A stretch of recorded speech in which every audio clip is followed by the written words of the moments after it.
कसे हुए हैं, तो इसको ज़्यादा एनर्जी की रिक्वायरमेंट होगी इलेक्ट्रॉन निकालने के लिए as compare to this substance, this body. तो इस बॉडी के इलेक्ट्रॉन इजीली निकल जाएंगे, जिसकी वजह से यहाँ पर पॉजिटिव चार्ज आया एंड नेगेटिव चार्ज आया। तो यहाँ तक आप मेरी बातों को समझ पा रहे होंगे।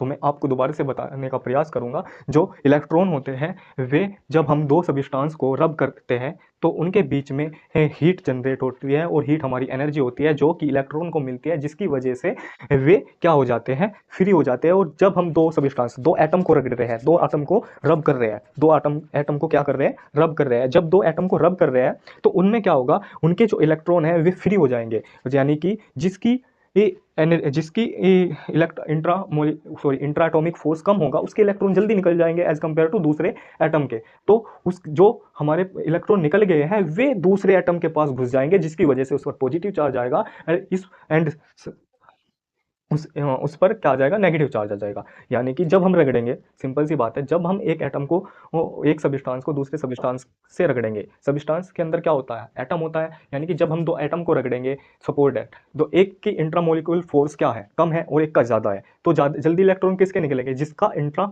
एटॉमिक फोर्स कम होगा, जिसका इंट्रा एटॉमिक फोर्स कम होगा उसके एटम क्या होंगे, जल्दी निकल जाएंगे, और वो कहाँ पहुंच जाएंगे, ज़्यादा, जिसका इंट्रा एटॉमिक फोर्स ज़्यादा है उसके पास। तो जिसके इलेक्ट्रॉन निकले हैं उस पर क्या आएगा, पॉजिटिव चार्ज, और जिस पर पहुंच गए हैं, जिसके पास इलेक्ट्रॉन पहुंचे हैं, वो उसके पास आ जाएगा नेगेटिव चार्ज। अब बात करते हैं मास।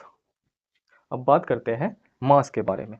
मास कंपैरिजन ऑफ चार्जिंग, यानी कि जब इलेक्ट्रॉन निकल गए, यानी कि इसमें से कुछ निकल गया, इसमें से कुछ निकल गया, तो जाहिर सी बात है डेफिनेटली इसका क्या मास क्या हुआ होगा, इसका मास कम हो गया होगा, मास क्या हो गया होगा, कम, यानी कि इसका मास क्या हो गया, डिक्रीज हो गया, इसका मास क्या हो गया, डिक्रीज। ओके।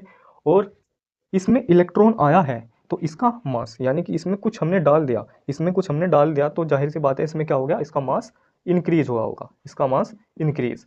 तो जिस पर नेगेटिव चार्ज होता है उसका मास इंक्रीज होता है as compare to positive charge के, जिस पर पॉजिटिव चार्ज होता है उसका मास क्या होता है, कम होता है। आई थिंक आप मेरी बातों को समझ पा रहे होंगे।